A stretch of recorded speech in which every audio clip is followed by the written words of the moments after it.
سورہ آل عمران آیت number 104 104 number آیت سورہ آل عمران. اعوذ باللہ من الشیطان الرجیم بسم اللہ الرحمن الرحیم وَلْتَكُنْ مِنْكُمْ أُمَّةٌ يَدْعُونَ إِلَى الْخَيْرِ وَيَأْمُرُونَ بِالْمَعْرُوفِ وَيَنْهَوْنَ عَنِ الْمُنْكَرِ وَأُولَئِكَ هُمُ الْمُفْلِحُونَ. ولا تكونوا كالذين تفرقوا واختلفوا من بعد ما جاءهم البينات وأولئك لهم عذاب عظيم. يوم تبيض وجوه وتسود وجوه فأما الذين اسودت وجوههم أكفرتم بعد إيمانكم فذوقوا العذاب بما كنتم تكفرون. وأما الذين ابيضت وجوههم ففي رحمة الله هم فيها خالدون. تلك آيات الله نتلوها عليك بالحق وما الله يريد ظلما للعالمين. ولله ما في السماوات وما في الأرض وإلى الله ترجع الأمور. كنتم خير أمة أخرجت للناس تأمرون بالمعروف وتنهون عن المنكر وتؤمنون بالله ولو آمن أهل الكتاب لكان خيرا لهم منهم المؤمنون وأكثرهم الفاسقون.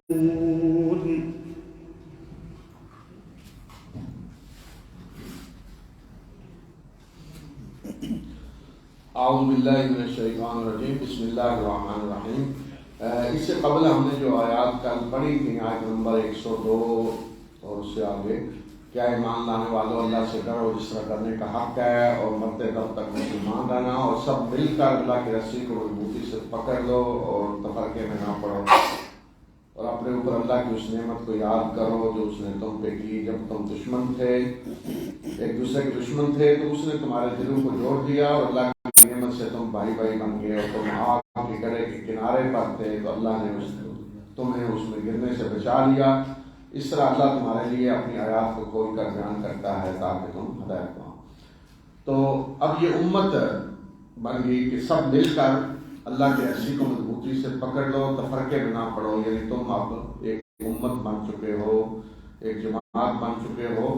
تو اب امت بحثیت امت کے اللہ تعالیٰ اب ہدایات دے رہا ہے مسلمانوں کو کہ تمہاری کیا ذمہ داریاں ہیں کیا کرنا ہے تم نے مقصد کیا ہے اس امت کو میدان میں لانے کا. تم میں سے ایک گروہ ایسا ضرور ہونا چاہیے جو بھلائی کی طرف خیر کی طرف بلائیں اور معروف کا حکم دیں اور منکر سے روکیں. تو یہی لوگ فلاح پانے والے ہیں. ان لوگوں کی طرح نہ ہو جانا جو تفرقے میں پڑ گئے اور انہوں نے آپس میں اختلاف کیا اس کے بعد کہ ان کے پاس واضح نشانیاں آ چکی تھیں. یہی لوگ ہیں کہ جن کے لیے بہت بڑا عذاب ہے. یہ اس روز ہوگا جس روز کچھ چہرے سفید ہوں گے اور کچھ چہرے سیاہ ہوں گے. تو جو جن کے چہرے سیاہ ہوں گے انہیں کہا جائے گا کہ کیا تم نے ایمان لانے کے بعد کفر کیا تو لہذا جو کفر تم کرتے رہے ہو اس کی بداش میں عذاب کا مزہ چکھو. اور وہ لوگ جن کے چہرے سفید ہوں گے روشن ہوں گے تو وہ اللہ کے دامن رحمت میں ہوں گے اس میں ہمیشہ رہیں گے. یہ اللہ کی آیات ہیں جو ہم آپ کو ٹھیک ٹھیک سنا رہے ہیں اور اللہ جہاں والوں پہ ظلم کا ارادہ نہیں رکھتا. تو مسلمانوں کو بحثیت امت کے لیے ہدایت دی کہ تم میں سے کچھ لوگ ایسے ہونے چاہیے پوری امت میں کچھ لوگ ضرور ایسے ہونے چاہیے کہ جو خیر کی طرف بلائیں معروف کا حکم دیں اور منکر سے روکیں. ہر خیر کے کام کی دعوت دینے والے خیر کی طرف بلائیں یعنی اچھے کاموں کی دعوت دیں. سوسائٹی میں معاشرے میں اچھے کاموں کو پھیلایا جائے اور معروف کا حکم دیا جائے اور منکر سے روکا جائے. معروف کیا ہے اور منکر کیا ہے؟ معروف ہم اردو میں کہتے ہیں کہ یہ چیز جو معروف ہے یعنی سب جانتے ہیں. کیا مطلب سب جانتے ہیں؟ یعنی سب جانتے ہیں کہ یہ اچھا کام ہے. اس معنی میں معروف کہا جاتا ہے کہ جس کے اچھا کام ہونے میں کوئی اختلاف نہیں سب مانتے ہیں کہ یہ اچھا کام ہے. اور منکر کیا ہے کہ جو ناپسندیدہ کام ہے جس کو دیکھ کر سن کر سب لوگ حیران ہو جائیں یہ کیا ہوا ہے یعنی جو قابل نفرت ہو برا کام ہے اور سب لوگوں کا اتفاق ہے جس پہ کہ یہ برا کام ہے. تو دیکھیں جو معروف اور منکر ہیں یہ تمام انسانیت میں یکساں ہیں. پوری انسانیت کا ہمیشہ اتفاق ہوتا ہے کہ یہ معروف ہے، اچھے کام ہے، اور پوری انسانیت کا اتفاق ہوتا ہے کہ یہ برے کام ہیں. اللہ کے انبیاء، اللہ کی کتابیں یہ بتانے کے لیے نہیں آتے کہ اچھے کام یہ ہیں، لسٹ بتانے دینے کے لیے اچھے کام ہیں یہ برے کام ہیں. یہ تمام انسان جانتے ہیں. اللہ کے انبیاء یہ بتانے کے لیے آتے ہیں کہ جو اچھے کام کرتے ہیں یا کریں گے ان کے لیے کامیابی آخرت کی، جو ایمان لا کر اچھے کام کریں گے، اور جو برے کام کریں گے ان کے لیے جہنم ہے. وہ نتائج بتانے کے لیے آتے ہیں، خبردار کرنے کے لیے آتے ہیں کہ برے کام کرنے والوں کا یہ انجام ہوگا، اچھے کام کرنے والوں کا یہ انجام ہوگا. تو اب جو معروف ہے سب لوگ جانتے ہیں کہ یہ اچھے کام ہیں، تو فرمایا کہ تم میں سے ایسے لوگ ہونے چاہیے جو اس کا حکم دیں، لوگوں کو ابھاریں اس پہ کہ یہ اچھے کام ہیں یہ کرو، اور جو برے کام ہیں ان سے روکیں. اسے کہتے ہیں امر بالمعروف اور نہی عن المنکر. اب یہ ہے کہ حکم دینا اور روکنا یہ ہر انسان کی اپنی استطاعت اور اس کے دائرہ کار کے لحاظ سے ہوتا ہے. بعض دفعہ انسان کا ایسا مرتبہ ہوتا ہے یا ایسا اس کا دائرہ کار ہوتا ہے کہ جہاں وہ اچھے کام حکم سے کروا سکتا ہے، باقاعدہ آرڈر دے کر اس کا آرڈر چلتا ہے، وہ کروا سکتا ہے، اور آرڈر سے روک سکتا ہے برے کاموں کو، ہاتھ سے روک سکتا ہے. تو رسول اللہ صلی اللہ علیہ وسلم نے اس کا ہر انسان کا جو درجہ بتایا ہے یا ہر انسان کی اس معاملے میں جو ذمہ داری ہے وہ بتائی ہے کہ من رأى منکم منکرا فلیغیرہ بیدہ، کہ تم میں سے جو برائی کو دیکھے تو اس کو اپنے ہاتھ سے روکے. سب سے پہلا درجہ یہ ہے کہ اپنے ہاتھ سے روکے برائی کو. لیکن یہ کہاں ہو سکتا ہے؟ جو انسان کے اپنے دائرہ کار کے اندر ہے، جہاں وہ اپنے ہاتھ سے روک سکتا ہے، جہاں وہ سربراہ ہے، اس کا گھر ہے، اس کا کوئی کمپنی ہے، اس کا دائرہ کار ہے ایسا کہ جہاں اس کا اختیار چلتا ہے ہاتھ سے روکے. اور اگر نہیں روک سکتا ہاتھ سے فَإِن لَّمْ يَسْتَطِعْ فَبِلِسَانِهِ، اگر ہاتھ سے روکنے کی استطاعت نہیں ہے، وہ سمجھتا ہے میری طاقت نہیں ہے، میں نہیں ہاتھ سے روک سکتا، تو پھر زبان سے بتایا کہ یہ برا کام ہے. فَإِن لَّمْ يَسْتَطِعْ فَبِقَلْبِهِ، اور اگر زبان سے بھی نہیں بتا سکتا، ماحول اس طرح کا ہے کہ وہ زبان سے بھی نہیں کہہ سکتا یہ برا کام ہے، تو پھر دل میں برا سمجھے. وَذَلِكَ أَضْعَفُ الْإِيمَانِ، آپ نے فرمایا کہ یہ کمزور ترین درجہ ہے ایمان کا، یعنی صرف زبان سے روکنا. اور ایک روایت میں یہ ہے کہ اگر یہ بھی نہیں ہے، زبان سے بھی نہیں روک سکتا، تو پھر اس کے دل میں رائی کے دانے کے برابر بھی ایمان نہیں ہے. اگر برائی کو دل میں بھی برا نہیں سمجھ رہا تو اس کا مطلب رائی کے دانے کے برابر بھی ایمان نہیں ہے. تو یہ تین درجے رسول اللہ صلی اللہ علیہ وسلم نے بتا دیے. ہاتھ سے روکیں، زبان سے روکیں، یعنی کہیں کہ برا ہے اور روکیں کہ یہ برائی نہ کریں، اور تیسرا درجہ یہ کہ دل میں برا سمجھیں. اب اگر معاشرے میں یہ حال ہو جائے کہ زبان سے بھی کوئی روکنے، ہاتھ سے بھی کوئی روکنے والا نہیں، زبان سے بھی کوئی روکنے والا نہیں، اور دل سے بھی برا سمجھنے والا نہیں، تو اس کا تو مطلب یہ ہے کہ اچھائی اور برائی کی تمیز ہی ختم ہو جائے گی. اور یہ حال ہوتا ہے کہ گویا کہ لوگوں کے دل سیاہ ہو گئے ہیں. یہ جو ہوتی ہے نا اچھائی برائی کی تمیز ہی ختم ہو گئی ہے، تو یہ گویا کہ دل سیاہ ہو گئے. تو ایسی حالت میں پھر برائیاں کرنے والے دلیر ہو جاتے ہیں، بلکہ ان کو زیادہ عزت ملتی ہے. اور رسول اللہ صلی اللہ علیہ وسلم نے فرمایا کہ بنی اسرائیل کی تباہی جو ہوئی وہ اسی وجہ سے ہوئی کہ انہوں نے معروف کا حکم دینا چھوڑ دیا تھا اور منکر سے روکنا چھوڑ دیا تھا.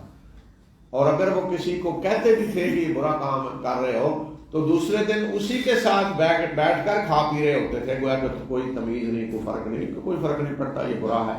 یعنی برائی سے، برائی کرنے والے سے نفرت ختم ہوگی. تو یہ کب ہوتی ہے کہ جب تمیز ہی ختم ہو جائے اچھائی اور برائی کی. تو وہ معاشرے جو ہیں وہ عدل ان میں پھیلتا ہے اور وہ معاشرے ترقی کرتے ہیں ان معاشروں میں امن ہوتا ہے، ان معاشروں میں اچھائیاں پروان چڑھتی ہیں کہ جہاں لوگ منکر سے روکنے والے ہوں اور برائی کا حکم دینے والے ہوں۔ اور ایک حدیث میں رسول اللہ صلی اللہ علیہ وسلم نے فرمایا کہ تمہیں لازماً معروف کا حکم دینا ہوگا اور منکر سے روکنا ہوگا، اور اگر یہ کام نہیں کرو گے تو اللہ تم پہ ایسے لوگ مسلط کرے گا جو تم پہ ظلم کریں گے، تمہیں ذلیل و رسوا کریں گے، اور پھر تم اللہ سے دعا کرو گے تو اللہ تمہاری دعا بھی قبول نہیں کرے گا۔ تو جس معاشرے میں یہ چیز ختم ہو جائے کہ منکر سے روکنا اور اچھائی کا حکم دینا، تو وہ معاشرے تباہ ہو جاتے ہیں۔ تو اللہ تعالیٰ کی جو سنتیں ہیں، جو اللہ تعالیٰ نے ضابطے رکھے ہیں دنیا میں، تو ان میں یہ چیز جہاں آ جائے کہ معروف اور منکر کی تمیز ختم، تو ایسی قومیں جو ہیں وہ اخلاقی لحاظ سے پھر تباہ ہو جاتی ہیں۔ تو یہ فرمایا کہ تم میں سے ایسے لوگ ضرور ہونے چاہیے کہ جو یہ کام کریں، یعنی سارے اچھے کاموں کی طرف بلایا جائے۔ رسول اللہ صلی اللہ علیہ وسلم نے نبوت سے پہلے ایک معاہدے میں شرکت کی تھی، حلف الفضول سے کہا گیا۔ وہ معاہدہ مکہ میں ہوا تھا، کچھ لوگ جمع ہوئے اور معاہدہ کیا کیا کہ آئندہ مکہ میں ہم کسی پہ ظلم نہیں ہونے دیں گے۔ اور واقعہ یہ ہوا کہ ایک شخص نے باہر سے آ کر قریش کے کسی شخص کو اپنا مال بیچا، اور وہ جب اس سے پیسے مانگنے گیا تو اس نے میں بھی پیسے دوں گا، جو کچھ کرنا کر لو۔ تو پھر اس نے وہاں سارے مکہ والوں کو پکارا کہ دیکھ لو مجھ پہ ظلم ہو رہا ہے، میرے پیسے نہیں دیے جا رہے۔ تو ظاہر ہے جس نے انکار کیا وہ بڑا آدمی تھا، کوئی اس کو جا کے کہہ نہیں سکتا تھا بھائی اس کے پیسے دو۔ تو وہاں پھر کچھ لوگ جمع ہوئے اور انہوں نے فیصلہ کیا کہ آئندہ ہم کسی پہ ظلم نہیں ہونے دیں گے، مل کر ظلم سے روکیں گے اور مظلوم کی مدد کریں گے۔ تو رسول اللہ صلی اللہ علیہ وسلم بھی اس معاہدے میں شریک ہوئے، اور آپ فخر کیا کرتے تھے اس پہ کہ میں اس معاہدے میں شریک تھا، اور آپ فرمایا کرتے تھے کہ اگر آئندہ بھی مجھے کسی ایسے معاہدے کی طرف بلایا گیا تو میں ضرور اس میں شریک ہوں گا، اور میں سرخ اونٹوں سے بھی زیادہ اس کو ترجیح دوں گا اگر اس معاہدے میں شامل ہونے کے بدلے میں مجھے سرخ اونٹ بھی دیے جائیں تو میں نہیں قبول کروں گا۔ سرخ اونٹ سب سے بڑی دولت سمجھی جاتی تھی اس وقت۔ کوئی مثال دینی ہو نا کہ بڑی دولت، جتنی بھی دولت مجھے دی جائے تو میں قبول نہیں کروں گا، یا سب سے بڑی دولت تو کہا جاتا ہے سرخ اونٹ۔ تو آپ نے فرمایا کہ اگر اس معاہدے میں شامل ہونے کے بدلے میں، معاہدے میں شامل نہ ہوں، آپ کو یہ ہم دنیا کی دولت دیتے ہیں، تو آپ نے فرمایا کہ اگر مجھے سرخ اونٹ بھی دیے جائیں تو میں نہیں قبول کروں گا۔ یعنی آپ نے کہا کہ اس طرح کے کسی کام کی طرف مجھے بلایا جائے کہ جس میں مظلوم کی مدد کرنا ہو، ظالم کو ظلم سے روکنا ہو، یعنی معروف کا حکم دینا اور منکر سے روکنا، تو میں ہمیشہ ایسے معاہدے میں اور ایسے کام میں شریک ہوں گا۔ تو اسلام اس چیز پہ ابھارتا ہے کہ آپ ہمیشہ ایسے کاموں کو کریں، اور ایسے کاموں کے لیے جو لوگ اکٹھے ہوں ان کا ساتھ دیں کہ جو جہاں مقصد ظلم سے روکنا ہو، منکر سے روکنا ہو اور معروف کا حکم دینا ہو۔ اس کے بعد پھر بحثیت جماعت مسلمانوں کو کہا ہے کہ تم تفرقے میں نہ پڑ جاؤ، اختلاف نہ کرو ان لوگوں کی طرح کہ جن پہ پہلے واضح نشانیاں آئیں اور انہوں نے آپس میں جھگڑا کیا، اور ایسے لوگوں کے لیے بہت بڑا عذاب ہے، اور یہ عذاب کب ہوگا آگے بتایا کہ آخرت میں، اور ایسے حرکتیں کرنے والوں کے اس روز منہ کالے ہوں گے۔ اور اس کے بعد فرمایا کہ اور آسمان و زمین میں جو کچھ ہے وہ سب اللہ کا ہے، اور تمام معاملات اللہ کی طرف لوٹائے جاتے ہیں، یعنی اللہ ہی نے فیصلہ کرنا ہے سارے معاملات کا۔ پھر بحثیت امت مسلمانوں کو مخاطب کیا کہ تم ایک بہترین امت ہو جسے لوگوں کے لیے نکالا گیا ہے، تم معروف کا حکم دیتے ہو، منکر سے روکتے ہو، اللہ پر ایمان لاتے ہو، اور اگر اہل کتاب ایمان لاتے تو ان کے لیے بہتر تھا، ان میں سے مومن بھی ہیں اور اکثر فاسق ہیں۔ یہاں پھر مسلمانوں کو بتایا کہ تمہارا مقصد کیا ہے اس امت کو اٹھانے کا، یعنی بنی اسرائیل کو اللہ تعالیٰ نے معذور کر دیا اس منصب سے، اور اب اس امت کو اٹھایا۔ وہ تم خیر امہ، بہترین امت ہو جسے اخرجت للناس، جسے لوگوں کے لیے اٹھایا گیا ہے، یعنی جس نے اب قیادت کرنی ہے دنیا کی، تم لیڈر ہو دنیا کے، تم نے قیادت کرنی ہے، اور کام کیا ہے کہ معروف کا حکم دینا اور منکر سے روکنا ہے۔ پہلے یہ کہا گیا کہ مسلمانوں کے اندر ایسے لوگ ہونے چاہیے، مسلمانوں کے اندر، وَلْتَكُن مِّنْكُمْ، تمہارے اندر ایسے۔ اب یہ بتایا کہ تمہارا کام پوری دنیا میں تم نے معروف کا حکم دینا ہے اور منکر سے روکنا ہے، تم اس مقصد کے لیے اٹھائے گئے ہو۔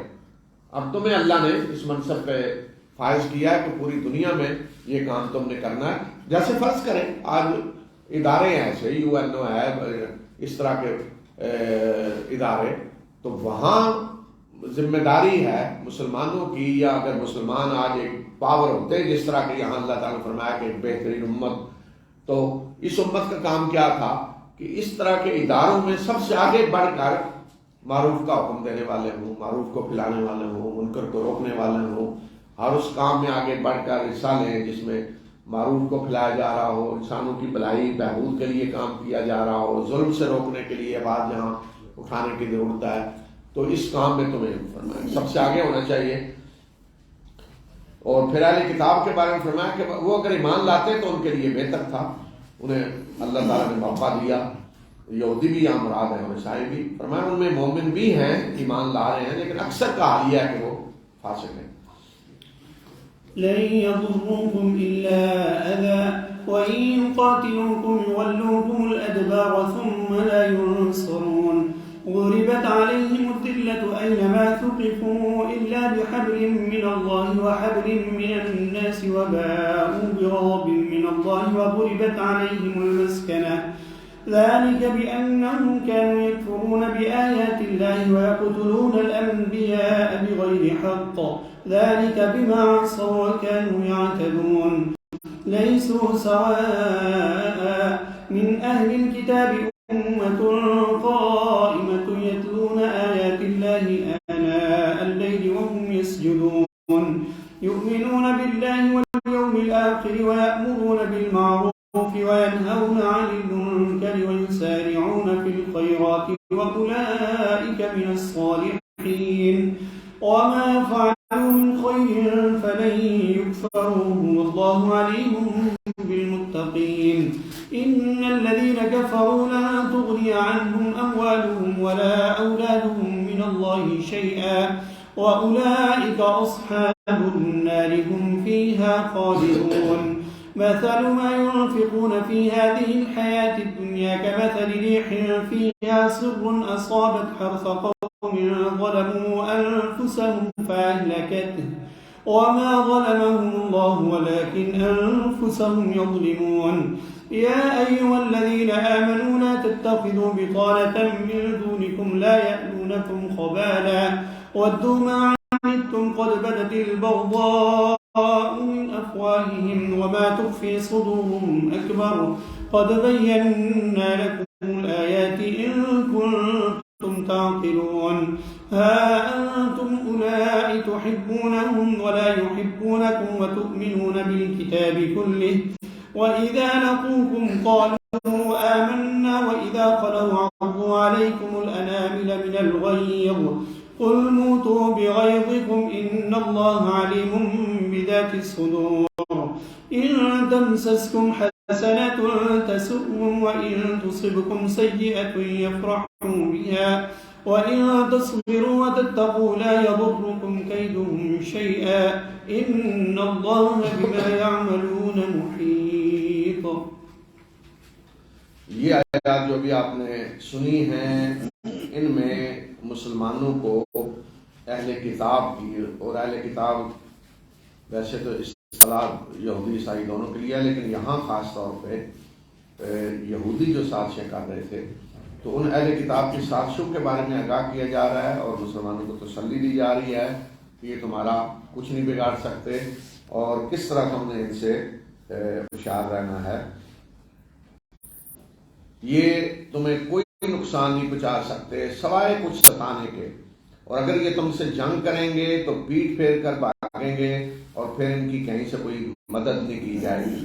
ان پہ ذلت مسلط کر دی گئی ہے جہاں کہیں بھی یہ پائے گئے، الا یہ کہ کہیں لوگوں کے ذمہ میں یا اللہ کے ذمہ میں کوئی انہیں مہلت مل جائے، اور یہ اللہ کے غضب میں گھرے ہوئے ہیں اور ان پر بے بسی اور مسکنت تھونپ دی گئی ہے، اور یہ اس وجہ سے ہے کہ اللہ کی آیات کا انکار کرتے رہے ہیں اور اللہ کے انبیاء کو ناحق قتل کرتے رہے ہیں، اور یہ اس وجہ سے کہ انہوں نے نافرمانیاں کی اور یہ حدود سے تجاوز کرتے رہے۔ تو اس سے مراد یہ یہودی ہیں، مسلمانوں کا کچھ نہیں، کوئی تمہیں نقصان نہیں پہنچا سکتے، جو بھی سازشیں کر رہے ہیں کر کے دیکھ لیں، سوائے اس کے کہ تھوڑا سا ستائیں تمہیں، اس سے زیادہ کچھ نہیں۔ البتہ اگر جنگ لڑنے کی کوشش کریں گے تو پیٹ پھیر کر بھاگیں گے، کبھی تمہارا مقابلہ نہیں کر سکیں گے، اور کہیں اور سے بھی انہیں مدد نہیں ملے گی۔ اور پھر بتایا کہ اب اللہ تعالیٰ نے ان کے بارے میں یہ فیصلہ کر دیا ہے کہ ضربت علیہم الذلۃ اینما ثقفوا، جہاں کہیں بھی ہیں ذلت ان پہ مسلط کر دی گئی ہے۔ اب انہیں کہیں اگر مہلت ملے گی تو اللہ یہ کہ لوگ کوئی انہیں کہیں سہارا دے دیں، کوئی ان کے سرپرستی تھوڑی کر لے، یا اللہ انہیں کہیں ڈیل دے دے۔ جیسے آپ مہلت ملی ہوئی ہے یہودیوں کو، تو سرپرستی ہے اوپر امریکہ کی، اس کے بغیر وہ کچھ نہیں ہے، سب کو پتہ ہے، انہیں بھی پتہ ہے، اور یا اللہ نے مہلت دی ہے، اللہ بھی امتحان لے رہا ہے مسلمانوں کا، اور فرمایا کہ اللہ کے غضب میں گرے ہوئے ہیں، اور ان پہ مسکنت، بے بسی اور مسکینی ان پہ مسلط کر دی گئی ہے۔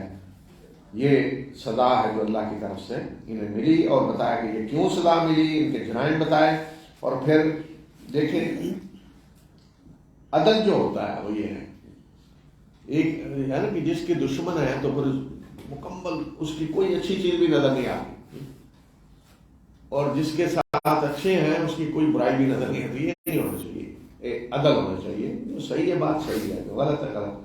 تو دیکھیں کتنے سخت الفاظ ہیں جو ان کے لیے اللہ تعالیٰ نے استعمال کیے، لیکن اس کے بعد کہا کہ لیسوا سواء، یہ ایک جیسے نہیں، سارے اس طرح کے، ان میں اب بھی اچھے لوگ ہیں اور اچھے لوگوں کی تعریف کی ہے۔ لیسوا سواء، یہ ایک جیسے نہیں ہیں، اہل کتاب میں ایسے لوگ بھی ہیں کہ جو رائے راست پہ قائم ہیں، راتوں کو اللہ کی آیات کی تلاوت کرتے ہیں اور سجدہ ریز ہوتے ہیں، اللہ اور یوم آخرت پر ایمان لاتے ہیں، معروف کا حکم دیتے ہیں، منکر سے روکتے ہیں، بلائیوں کے نیکی کے کاموں میں بڑھ چڑھ کر حصہ لیتے ہیں، اور یہ لوگ صالحین میں سے ہیں، اور جو خیر کا کام بھی یہ کریں گے تو اس کی نہ قدری نہیں کی جائے گی، اور اللہ ایسے متقی لوگوں کو جانتا ہے۔ تو یہ اچھے لوگ جو اس وقت تھے ان کی تعریف کی ہے بتا رہے ہیں۔ تو یہ یہودیوں میں بھی تھے، عیسائیوں میں بھی تھے ایسے لوگ، عیسائیوں میں ان کی تعداد زیادہ تھی۔ تو یہ جو اچھے لوگ تھے جن جیسے یہاں اللہ نے صفات ان کی بیان کی ہیں، تو ان کو اللہ تعالیٰ نے توفیق دی کہ یہ ایمان لے آئے۔ تو یہ ہونا چاہیے صحیح عدل یہ ہے، یہ نہیں کہ جو مخالف ہے آپ کا بس اس کی کوئی ذرا برابر کوئی اچھائی بھی نظر نہ آئے، اگر بحثیت افراد کے بھی اور قوموں کے بھی، فرد کے ساتھ بھی یہی معاملہ ہونا چاہیے۔ بے شک کوئی دشمن ہے جو اگر اس میں کوئی خوبی ہے تو ان کا بھی اعتراف کیا جائے، اور اسی طرح بحثیت قوم کے بھی، اگر کوئی قوم ہماری آج دشمن ہے تو یہ تو نہیں کہ اس کی کوئی اچھائی نظر نہ آئے، جو اچھائیاں ہیں ان کا اعتراف کریں، اور جو غلط چیزیں ہیں جو ظلم کر رہے ہیں جو ان کے بارے میں بات کی جائے۔ بے شک وہ لوگ جنہوں نے کفر کیا، ان کے مال اور ان کی اولادیں اللہ کے مقابلے میں ان کے کچھ بھی کام نہیں آئیں گی، اور یہ لوگ آگ میں جانے والے ہیں، اس میں ہمیشہ رہیں گے۔ جو کچھ یہ دنیا کی زندگی میں خرچ کرتے ہیں اس کی مثال ایسے ہے جیسے کوئی ہوا ہے جس میں پالا ہے، اور وہ ایسے لوگوں کی کھیتی پہ چلی جنہوں نے اپنے اوپر ظلم کیا ہے اور اسے اس نے ہلاک کر کے رکھ دیا۔ تو اللہ نے ان پہ ظلم نہیں کیا بلکہ یہ خود اپنے اوپر ظلم کرتے ہیں۔ آج بھی دیکھیں کہ جو غیر مسلم قومیں ہیں اچھے کام کرتے ہیں، دنیا میں ویلفیئر کے کام کر رہے ہیں بہت بڑے بڑے، بلکہ مسلمانوں سے زیادہ کرتے ہیں یہ کام۔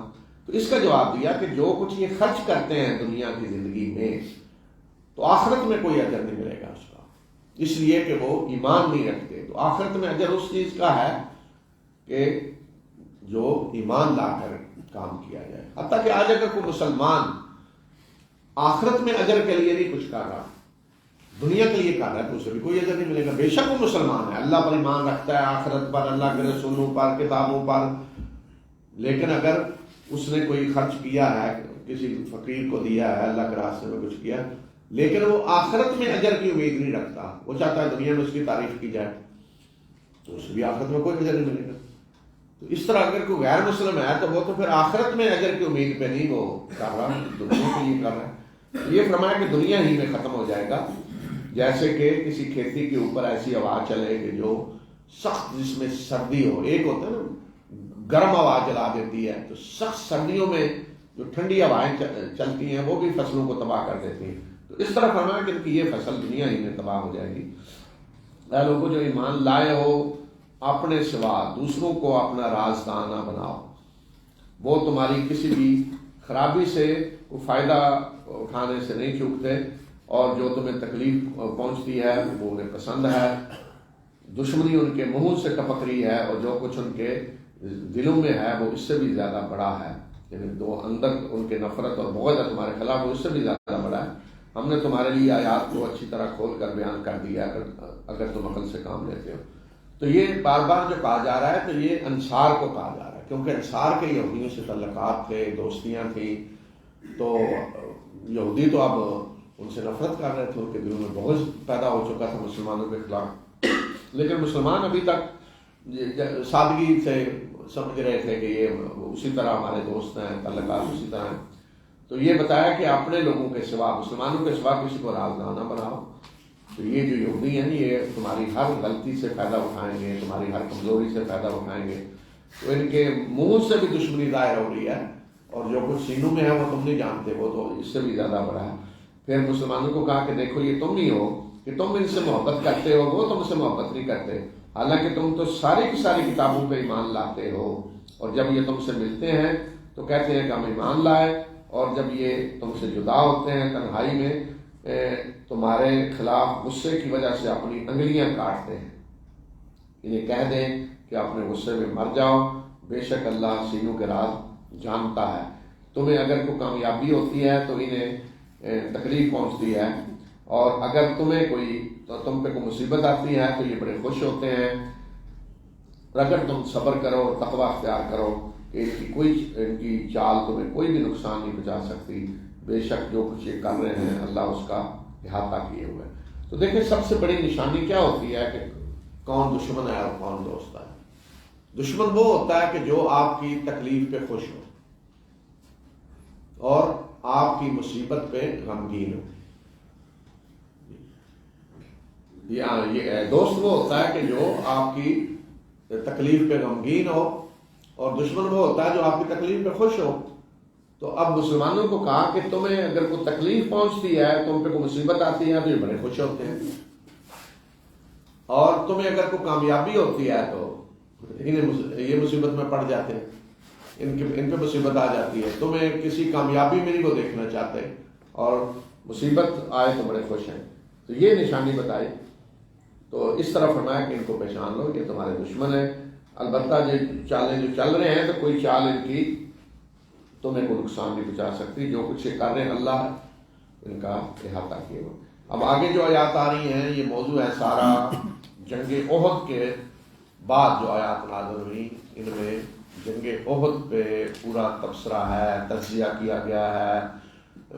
چونکہ مسلمانوں کو شکست ہوئی تھی تو اس وقت پھر جو سوال اٹھے مسلمانوں کے ذہنوں میں، کافروں نے جو پراپوگنڈا کیا، تو پوری تفصیل سے پورا اس کا تجزیہ کیا گیا۔ یہ آج کی اصطلاح میں اگر کہیں نا تو جیسے ہوتا ہے کمیشن بٹھا دے کوئی کسی چیز پہ، شکست ہوئی ہے جی کمیشن بٹھائیں، تو کمیشن کی رپورٹ جی، تو یہ اللہ تعالیٰ نے رپورٹ پوری بنا کے دے دی ہے اس جنگ پہ، اللہ کی طرف سے یہ رپورٹ ہے کہ کہاں کہاں مسلمانوں کو بتایا تم سے کہاں کہاں غلطیاں ہوئی، کیوں شکست ہوئی، تمہاری فتح شکست میں کیوں بدلی، پھر یہ کہ یہ شکست جو ہوئی ہے اس میں تمہارے لیے فائدے کیا ہیں، دشمن اس سے کیا کیا فائدہ اٹھا سکتا ہے۔ تو پوری یہ تفصیلی رپورٹ ہے جنگ احد کے بارے میں۔ وَإِذْ غَدَوْتَ مِنْ أَهْلِكَ تُبَوِّئُ الْمُؤْمِنِينَ مَقَاعِدَ لِلْقِتَالِ وَاللَّهُ سَمِيعٌ عَلِيمٌ إِذْ هَمَّتْ طَائِفَتَانِ مِنْكُمْ أَنْ تَفْشَلَا وَاللَّهُ وَلِيُّهُمَا وَعَلَى اللَّهِ فَلْيَتَوَكَّلِ الْمُؤْمِنُونَ وَلَقَدْ نَصَرَكُمُ اللَّهُ بِبَدْرٍ وَأَنْتُمْ أَذِلَّةٌ فَاتَّقُوا اللَّهَ لَعَلَّكُمْ تَشْكُرُونَ إِذْ تَقُولُ لِلْمُؤْمِنِينَ أَلَنْ يَكْفِيَكُمْ أَنْ يُمِدَّكُمْ رَبُّكُمْ بِثَلَاثَةِ آلَافٍ مِنَ الْمَلَائِكَةِ مُنْزَلِينَ بَلَىٰ إِن تَصْبِرُوا وَتَتَّقُوا وَيَأْتُوكُم مِّن فَوْرِهِمْ هَٰذَا يُمْدِدْكُمْ رَبُّكُم بِخَمْسَةِ آلَافٍ مِّنَ الْمَلَائِكَةِ مُسَوِّمِينَ وَمَا جَعَلَهُ اللَّهُ إِلَّا بُشْرَىٰ لَكُمْ وَلِتَطْمَئِنَّ قُلُوبُكُم بِهِ وَمَا النَّصْرُ إِلَّا مِنْ عِندِ اللَّهِ الْعَزِيزِ الْحَكِيمِ ليقطع طرفا من الذين كفروا أو يكبتهم فينقلبوا خائبين ليس لك من الأمر شيء أو يتوب عليهم أو يعذبهم فإنهم ظالمون ولله ما في السماوات وما في الأرض يغفر لمن يشاء ويعذب من يشاء والله غفور رحيم يا أيها الذين آمنوا لا تأكلوا الربا أضعافا مضاعفة واتقوا الله لعلكم تفلحون واتقوا النار التي أعدت للكافرين وأطيعوا الله والرسول لعلكم ترحمون وسارعوا إلى مغفرة من ربكم وجنة عرضها السماوات والأرض أعدت للمتقين الذين ينفقون في السراء والضراء والكاظمين الغيظ والعافين عن الناس والله يحب المحسنين والذين إذا فعلوا فاحشة أو ظلموا أنفسهم ذكروا الله فاستغفروا لذنوبهم ومن يغفر الذنوب إلا الله ولم يصروا على ما فعلوا وهم يعلمون أولئك جزاؤهم مغفرة من ربهم وجنات تجري من تحتها الأنهار خالدين فيها ونعم أجر العاملين.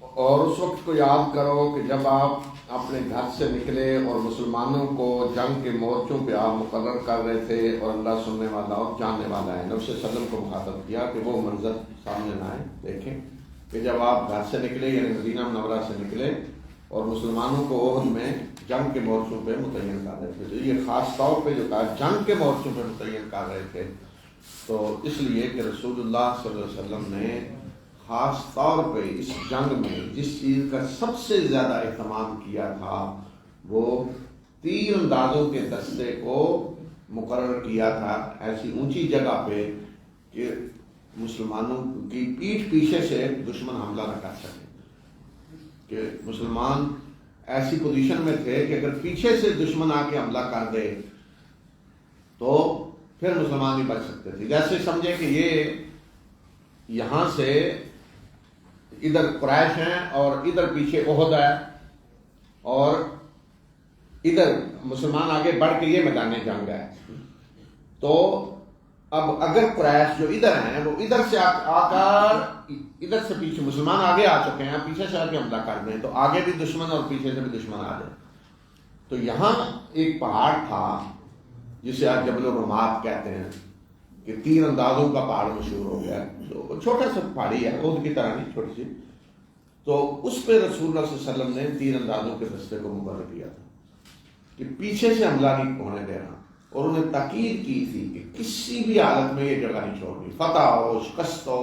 حتیٰ کہ آپ نے فرمایا کہ اگر تم دیکھو نا پرندے گوشت نوچ رہے ہیں ہمارا شکست ہو گئی ہے پھر بھی یہ جگہ نہیں چھوڑنی.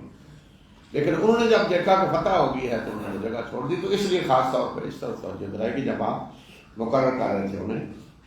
اور اس وقت کو یاد کرو کہ جب تم میں سے دو گروہ نے بزدلی دکھانے کا ارادہ کر لیا، اللہ ہی ان کا حامی و مددگار تھا اور مومنوں کو اللہ ہی پر بھروسہ کرنا چاہیے. جنگ کے لیے نکلتے وقت رسول اللہ صلی اللہ علیہ وسلم نے مشورہ کیا کہ مدینہ کے اندر رہ کر جنگ لڑی جائے یا باہر جا کر. تو آپ کی اپنی رائے بھی یہی تھی مدینہ کے اندر رہ کر جنگ لڑی جائے. اور جو مسلمان خصوصاً نوجوان جنگ بدر میں شرکت نہیں کر سکے تھے ان کے اندر جوش و جذبہ تھا، وہ کہتے تھے نہیں اندر ہم چھپ کر کیوں لڑیں، ہم باہر میدان میں جا کر لڑیں گے. تو قریش نے احد کے پاس آ کر پڑاؤ ڈالا ہوا. تو رسول اللہ صلی اللہ علیہ وسلم نے پھر جب سارے مسلمانوں نے زیادہ اصرار کیا باہر جا کر لڑنے کا تو آپ نے بھی اپنی رائے بدل لی اور باہر جا کر لڑنے ہی کا فیصلہ ہوا مشورے کے بعد. تو منافقین بھی چاہتے تھے کہ اندر رہ کر جنگ لڑی جائے، کیونکہ اس طریقے سے انہیں کچھ کرنا نہیں پڑے گا. باہر تو جائیں گے تو پتہ چل جائے گا نا کون گیا کون نہیں گیا. تو مدینہ کے اندر آ کر لڑیں گے تو اپنے گھروں میں بیٹھے رہیں گے. تو جب بالآخر نکلنے کا فیصلہ ہوا کہ باہر جا کر لڑنا ہے تو عبداللہ ابن ابی اپنے 300 کے قریب ساتھیوں کو لے کر واپس آ گیا اس وقت جب مسلمان دشمن کے سامنے جا چکے تھے. تو اس حالت سے تو فوج پہ بڑا برا اثر پڑتا ہے، مورال ڈاؤن ہو جاتا ہے کہ ایک تہائی فوج واپس چلی گئی ہے۔ تو اس موقع پہ پھر 2 اور قبیلے جو ہیں وہ بھی سوچنے لگے، بزدلی کا اظہار کرنے لگے کہ ہم بھی واپس چلے جائیں، لیکن اللہ تعالیٰ نے ان کی ہمت بندھائی اور وہ واپس نہیں گئے۔ بنو سلمہ، بنو حارثہ، اگر وہ بھی واپس چلے جاتے تو اور زیادہ مسلمانوں کے لیے مسئلہ بن جاتا۔ تو یہ اللہ تعالیٰ نے اپنے احسان کا ذکر کیا کہ اللہ ان کا حامی و مددگار تھا، اللہ نے ان کے حوصلے کو بلند کیا تو وہ نہیں گئے۔ پھر مسلمانوں کو بتایا کہ اللہ نے بدر میں بھی تمہاری مدد کی، حالانکہ تم اس وقت کمزور تھے، اللہ سے ڈرو تاکہ تم شکر ادا کرو۔ اور پھر اس موقع پہ جب عبداللہ بن ابی اپنے لوگوں کو لے کر چلا گیا تو رسول اللہ صلی اللہ علیہ وسلم نے مسلمانوں کو خوشخبری دی کہ ان کے جانے سے کوئی فرق نہیں پڑتا، اللہ تمہاری مدد کرے گا 3000 فرشتوں سے جو نازل ہوں گے۔ تو اللہ تعالیٰ نے اس کے جواب میں پھر یہ خوشخبری بتائی، اور مزید اللہ تعالیٰ نے تعداد کو بڑھا دیا کہ 3000 نہیں 5000 فرشتوں سے اللہ تمہاری مدد کرے گا۔ اور اس وقت کو یاد کرو کہ جب آپ مومنوں سے کہہ رہے تھے کہ کیا تمہارے لیے یہ کافی نہیں ہے کہ تمہارا رب 3000 فرشتے نازل کر کے تمہاری مدد کرے گا؟ کیوں نہیں، بلکہ اگر تم صبر کرو گے اور تقوی اختیار کرو گے تو اس وقت جب دشمن تم پہ چڑھ آئے گا تو اسی وقت اللہ تمہارا رب 5000 فرشتوں سے تمہاری مدد کرے گا جو نشان زدہ ہوں گے۔ 3000 نہیں، اللہ تعالیٰ فرمایا 5000 فرشتے، اور وہ بھی کہ عام فرشتے نہیں، خاص رتبوں والے فرشتے، خاص رینک ہوں گے ان کے۔ مصومین ہوتا ہے کہ خاص نشان لگے، جیسے ہوتا ہے نا فوج میں رینک کا نشان لگا ہوتا ہے، کون ہے یہ کس درجے کا ہے۔ فرمایا کہ ایسے 5000 فرشتوں سے اللہ تمہاری مدد کرے گا، اور اس کو اللہ نے تمہارے لیے خوشخبری بنایا ہے تاکہ تمہارے دل مطمئن ہو۔ مدد تو اللہ ہی کے ہاں سے ہوتی ہے جو زبردست اور دانا ہے۔ تو یہ بتایا کہ یہ جو خوشخبری ہے 5000 فرشتوں والی، یہ اس لیے کہ تاکہ دل تمہارے مطمئن ہو جائیں، ورنہ تو مدد اللہ کی۔ آپ دیکھیں نا، یہ بھی کہا جا سکتا تھا کہ ٹھیک ہے کوئی فرق نہیں پڑتا، عبداللہ ابن ابی لے گیا اپنے ساتھیوں کو تو اللہ تمہاری مدد کرے گا، ٹھیک ہے کافی ہے، مسلمانوں کو تو اطمینان اسی پہ ہونا چاہیے۔ لیکن اللہ تعالیٰ نے، اللہ کے رسول نے بھی اور اللہ تعالیٰ نے بھی یہ نہیں کہا کہ ایک فرشتہ آ جائے گا یا صرف فرشتوں سے اللہ مدد کرے گا۔ رسول اللہ صلی اللہ علیہ وسلم نے 3000 کہا اور اللہ تعالیٰ نے اور بڑھا دیا 5000 کہا۔ تو ان چیزوں کا نفسیاتی اثر پڑتا ہے۔ حالانکہ فرشتہ تو ایک بھی کافی ہے، لیکن 100 بھی نہیں، 5000 فرشتے۔ تو فرمایا کہ یہ تمہاری خوشخبری جو ہے یہ اس لیے اللہ نے دی ہے، فرشتے پھر تعداد اتنی بڑھا دی تاکہ تمہارے دل مطمئن ہو جائیں، ورنہ مدد تو اللہ ہی کی طرف سے ہے۔ وہ فرشتوں کے بغیر بھی مدد کر سکتا ہے اور ایک فرشتے سے بھی کر سکتا ہے۔ تو یہ چیزیں ہوتی ہیں جن کا جنگ میں نفسیاتی اثر پڑتا ہے۔ تو دیکھیں اللہ تعالیٰ نے بھی اس چیز کا خیال رکھا ہے، اور آج بھی جنگوں میں ان چیزوں کا خیال رکھنا چاہیے۔ آج جو ہوتی ہے نا کہ میڈیا وار، کہ پہلے ہی حوصلے پست کر دیں، اس طرح کسی کو شکست خوردہ کر دیں، پہلے ہی وہ لڑنے کے قابل ہی نہ رہے کہ دشمن تو اتنا طاقتور ہے، مضبوط ہے، اس کے سامنے تو کوئی ٹھہر نہیں سکتا۔ تو ظاہر ان چیزوں کا پھر نفسیاتی اثر پڑتا ہے۔ تو پھر اللہ تعالیٰ نے آگے بتایا کہ کیوں اللہ تعالیٰ نے فرشتے بھیجنے کا وعدہ کیا، کیوں؟ تاکہ وہ کافروں کا ایک بازو کاٹ دے یا انہیں اس طرح کی ذلت آمیز شکست دے کہ یہ خوار ہو کر واپس پلٹیں، یعنی کم از کم ایک بازو ان کا کٹ جائے، ایک طاقت ان کی کچھ اس جنگ میں ختم ہو جائے۔ اب دیکھیں یہ بھی تو ہو سکتا تھا نا کہ اللہ تعالیٰ خاتمہ ہی کر دیتا، بدر میں بالکل خاتمہ کر دیتا۔ تو دنیا میں جو نظام اللہ تعالیٰ نے رکھا ہے کہ حق اور باطل کی کشمکش، کفر کو بھی اللہ تعالیٰ مہلت دیتا ہے، موقع دیتا ہے کہ وہ بھی جو کچھ کرنا ہے کر لیں، اپنا ساز و سامان لائیں، لڑیں۔ تو اگر اللہ کسی آسمانی عذاب دے کے انہیں ختم کر دے تو پھر دنیا میں حق اور باطل کی کشمکش نہیں ہو سکتی۔ پھر یہ نہیں پتہ چل سکتا کہ مسلمان بھی حق کے لیے کتنی قربانی دینے کے لیے تیار ہیں، کتنی جدوجہد وہ کرنے کے لیے تیار ہیں۔ تو اس لیے اللہ تعالیٰ کافروں کو بھی مہلت دیتا ہے اور مسلمانوں کو بھی کہتا ہے کہ آؤ میدان میں، تم بھی اپنے جدوجہد کرو، اپنے وسائل جو ہیں استعمال کرو، جان و مال کی قربانیاں دو، تاکہ تمہیں اللہ تعالیٰ آخرت میں درجات دے، تاکہ جنت کے اعلیٰ درجات تمہیں ملیں۔ تو اس لیے اللہ تعالیٰ نے یہ حق اور باطل کی کشمکش رکھی ہے۔ اور آسمانوں اور زمین میں جو کچھ ہے وہ اللہ ہی کا ہے، وہ جسے چاہے گا بخشے گا، نبی صلی اللہ علیہ وسلم کو مخاطب کیا کہ آپ کا اس معاملے میں کوئی اختیار نہیں ہے، اللہ چاہے تو ان کی توبہ قبول کرے، چاہے تو انہیں عذاب دے، بے شک یہ ظالم ہے۔ یعنی قریش کے بارے میں کہا کہ اللہ نے اب فیصلہ کرنا ہے کہ ان کے ساتھ کیا کرنا ہے، ان کی توبہ، جو توبہ کریں ان کی توبہ قبول کرنی ہے، اور جو نہیں توبہ کریں گے انہیں اللہ عذاب دے گا، یہ اللہ کے اختیار میں ہے۔ اور آسمان و زمین میں جو کچھ ہے وہ اللہ کا ہے، جسے چاہے گا وہ بخشے گا اور جسے چاہے گا عذاب دے گا، اور اللہ بخشنے والا مہربان ہے۔ اب دیکھیں اس جنگ میں سب سے زیادہ جس شخص کے کردار کی وجہ سے مسلمانوں کو شکست ہوئی، فتح شکست میں بدل گئی، وہ کون ہے؟ خالد بن ولید۔ تو اب یہاں اگر اللہ کے رسول صلی اللہ علیہ وسلم خالد بن ولید کے لیے بد دعا کر دیتے تو خالد بن ولید تو وہ ہیں جو یہ اللہ کی تلواروں میں سے ایک تلوار بنے ہیں۔ ساری فتوحات بعد میں خالد بن ولید کے ہاتھ ہوئی ہیں، بعد کی فتوحات کو چھوڑیں جو جزیرت العرب کے اندر رسول اللہ صلی اللہ علیہ وسلم کی وفات کے بعد فتنے اٹھے تھے، لوگ جو مرتد ہو گئے، زکوٰۃ دینے سے جنہوں نے انکار کیا، نبوت کے جھوٹے دعوے دار جو اٹھے، گویا کہ پورے ملک میں بغاوت ہو گئی، سوائے طائف اور مکہ کے سب لوگ باغی بن کے اٹھ کھڑے ہوئے اور سب سے لڑنا پڑا۔ تو اس میں کس شخص نے اکیلے اٹھ کے تمام عرب کو سب کو سیدھا کر کیا اور حضرت ابوبکر کی خلافت میں امن قائم کر کے سب کو دوبارہ اسلام میں داخل کر کے جا کے انٹرنیشنل بارڈر پہ جا کے جنگیں شروع کر دی، اور حضرت عمر کے دور میں شام بھی فتح اور ایران بھی اور سارا کچھ۔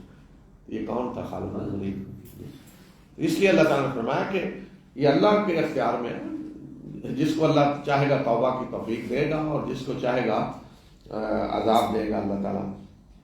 اے ایمان لانے والوں، چڑھتا بڑھتا سود نہ کھاؤ، یعنی کئی گنا بڑھتا ہوا سود نہ کھاؤ۔ یہ مطلب نہیں کہ کم ہو تو کھا لو، یہ بتایا کہ سود کا ہوتا کیا ہے، کہ سود میں ہمیشہ چیز یہ ہے کہ اس کو مسلسل بڑھایا جائے گا، اور اللہ سے ڈرو تاکہ تم فلاح پاؤ، اور اس آگ سے ڈرو جو کافروں کے لیے تیار کی گئی ہے، اور اطاعت کرو اللہ کی اور رسول کی تاکہ تم پہ رحم کیا جائے۔ دوڑ کر آؤ اس راستے کی طرف جو تمہارے رب کی مغفرت اور اس جنت کی طرف جاتا ہے جس کی وسعت آسمانوں اور زمین کی طرح ہے، جو متقی لوگوں کے لیے تیار کی گئی ہے۔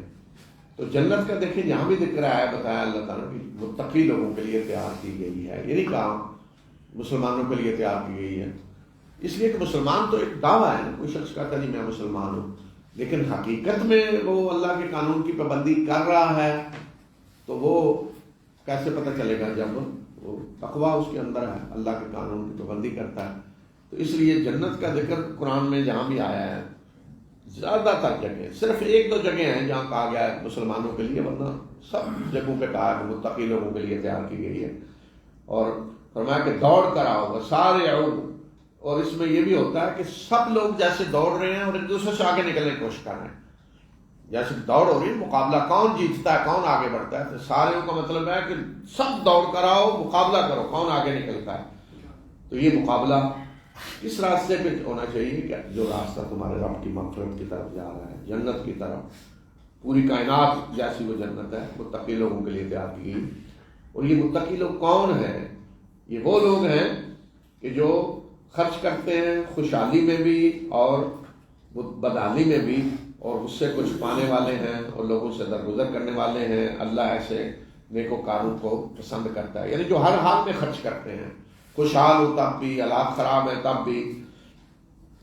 اور یہ وہ لوگ ہیں کہ جب یہ کسی بے حیائی کا ارتکاب کر بیٹھے یا اپنے اوپر ظلم کر بیٹھے، یعنی کوئی گناہ کر کے، تو اللہ کو یاد کرتے ہیں اور اپنے گناہوں کی معافی مانگتے ہیں۔ اور کون ہے اللہ کے سوا گناہوں کو معاف کرنے والا، اور یہ جانتے بوجھتے اپنے کیے پہ اصرار نہیں کرتے۔ یعنی دیکھیں یہ نہیں کہا متقی لوگوں کے بارے میں کہ یہ وہ ہیں جن سے کوئی غلطی نہیں ہوتی، کوئی بالکل گناہ نہیں کرتے، یعنی دیکھ لیں کہا کہ یہ وہ لوگ ہیں متقی کہ جب کسی بے حیائی کا ارتکاب کر بیٹھتے ہیں، فاحشہ محمد اس طرح کی برائیوں کے لیے آتا ہے، زنا، بدکاری، اس طرح کے کام، اور ظلموا انفسهم، یا اپنے اوپر ظلم کر بیٹھتے ہیں. کوئی بڑا گناہ، بڑے بڑے گناہوں کو اللہ تعالیٰ نے کہا ہے ظلم، کبیرہ گناہ مراد ہے اس سے، تو یکسر فوراً یہ اللہ کو یاد کرتے ہیں کہ ہم نے اللہ کی نافرمانی کر بیٹھے اور پھر توبہ کرتے ہیں. یہی حضرت آدم سے ہوا کہ حضرت آدم نے اللہ کی نافرمانی کی، جس درخت کے پھل سے اللہ نے روکا تھا وہ جب کھا بیٹھے تو فوراً توبہ کرنا چاہیے. احساس ہوا کہ میں نے اپنے رب کی نافرمانی کی ہے تو میں توبہ کیسے کروں، شرمندگی ہوئی، تو پھر اللہ تعالیٰ نے توبہ کے الفاظ بھی بتائے.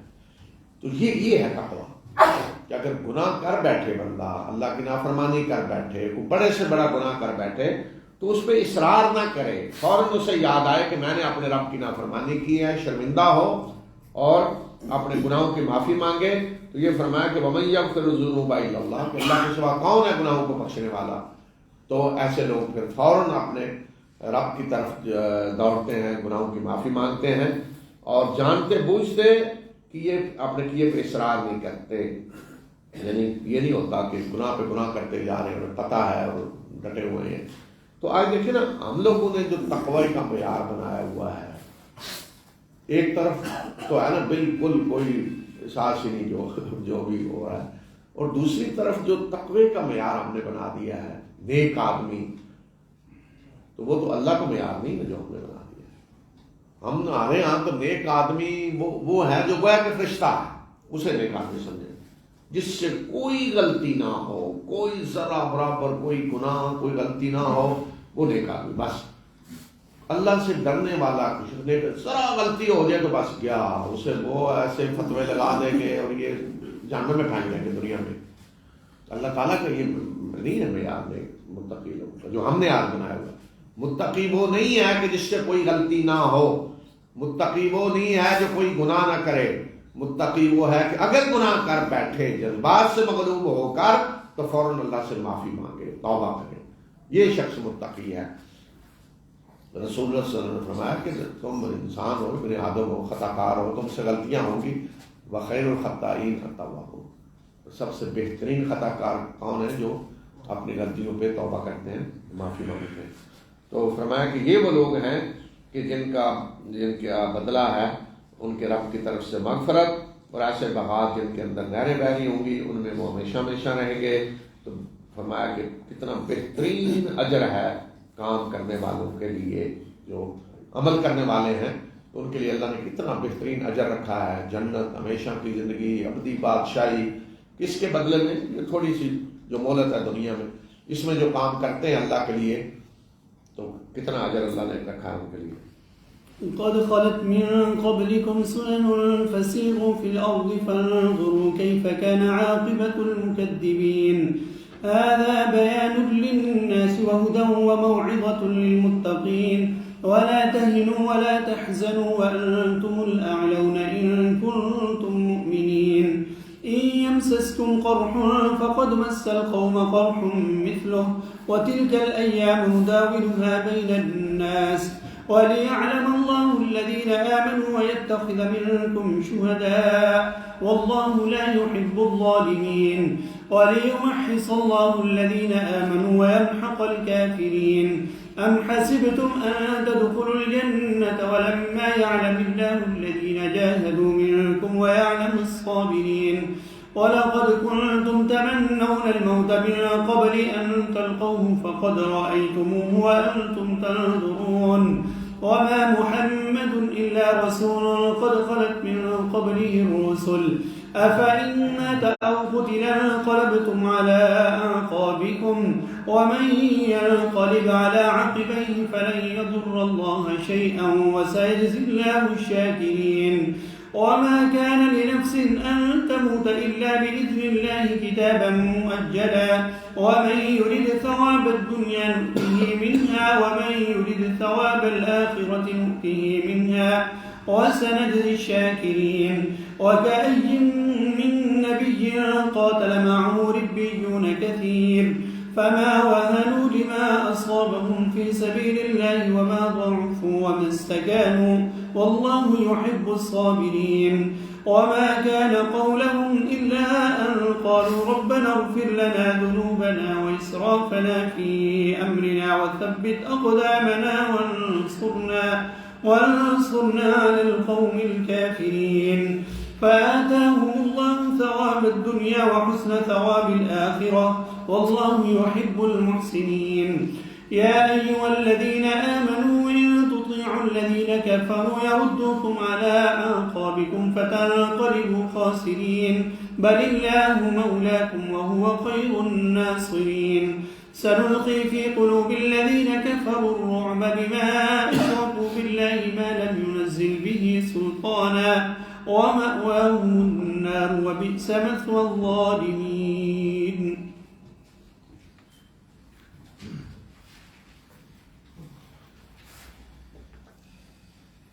تم سے پہلے بہت سارے ادوار گزر چکے ہیں.